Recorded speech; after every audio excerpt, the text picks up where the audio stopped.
para sa drug testing, pigilan ang term extension through maneuvers of constitution na binanggit mo rin, at yung pinakahuli, yung paggamit ng authoritarian approach na supilin ang mga political critics of the government like yung nangyari kay Governor Hubayib na nakipagkaisa kayo sa Davao del Norte. Go ahead, Dr. Yung ginagawa ho namin na pagpapahayag, malayang pagpapahayag doon sa rally ng Hakbang ng Maisog, ayun po ay naaayon sa operasyon ng ating saligang batas. Wala pong treason doon si Pangulong Duterte at wala rin pong sedition or inciting to sedition na ginawa si Congressman Alvarez. But these two gentlemen, they're lawyers and I know, alam nila yung elementong yan.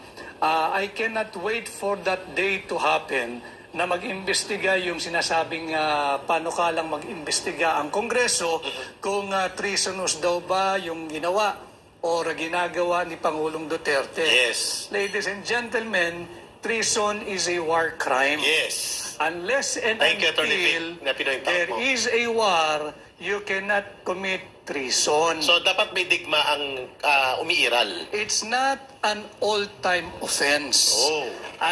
Treason is an emergency measure of the government for self-defense and self-preservation. And it becomes dormant kapag peace time. Ayun, klaro ha.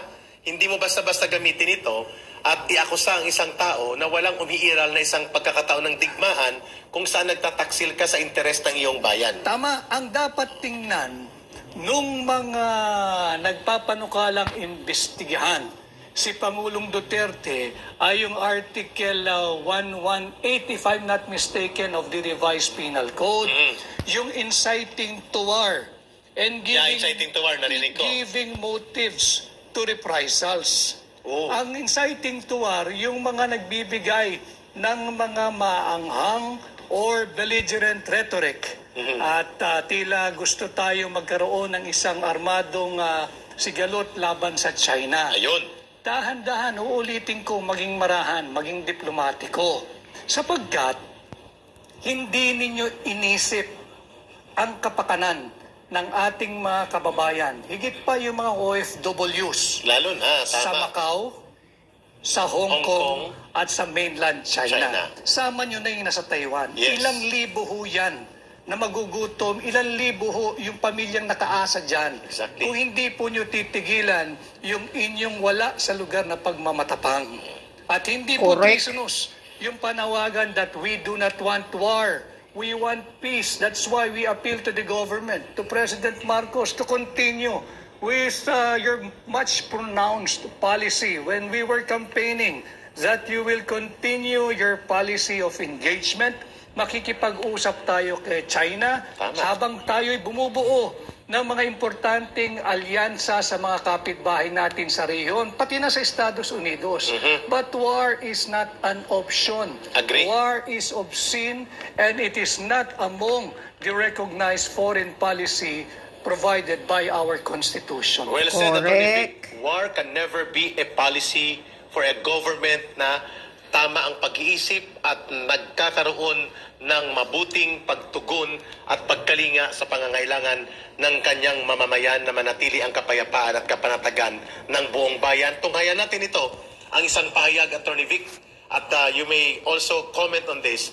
Si former National Security Advisor sa panahon po ng former government ni Pangulong Duterte sa administrasyon niya, we're talking about former Secretary Hermogenes Esperon Jr. sa kanyang pagtingin sa pinapalala na sigalot sa West Philippine Sea or South China Sea dispute. Sa panayam sa SMNI ay binigyang linaw ni dating National Security Advisor Hermogenes Esperon ang issue sa agawan ng teritoryo sa South China Sea.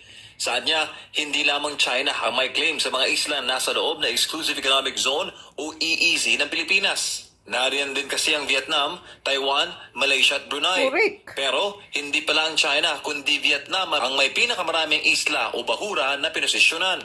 So nakikita nyo na hindi lang pala tayo ang nandyan. Nandyan din ang Malaysia na may 5 posisyon, ang Brunei na may 2 doon sa ating EEZ. At ayon kay Esperon, hindi giyera ang solusyon sa agawan sa teritoryo kung hindi pag-uusap batay sa mga umiiral na batas.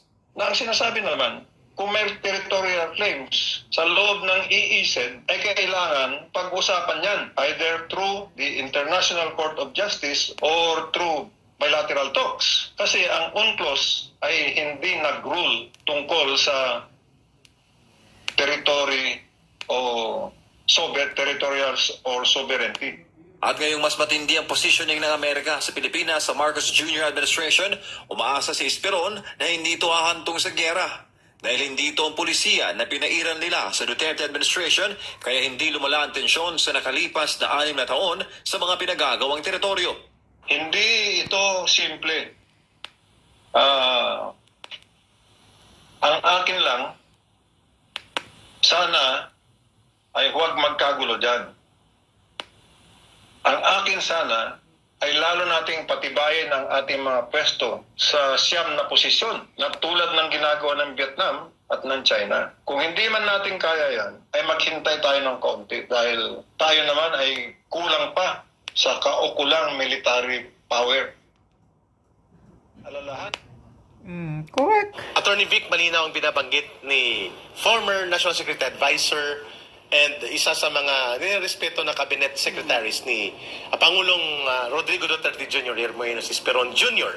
Sinabi niya hindi lang po yan China may claim. Hindi lang China ang nagpoposisyon. May posisyon dyan ng Vietnam, nagpoposisyon ng Brunei, tayo. Pero bakit sa China lang nakatuon ang focus ng paggigirian at paggigitgitan at bakit kailangan girian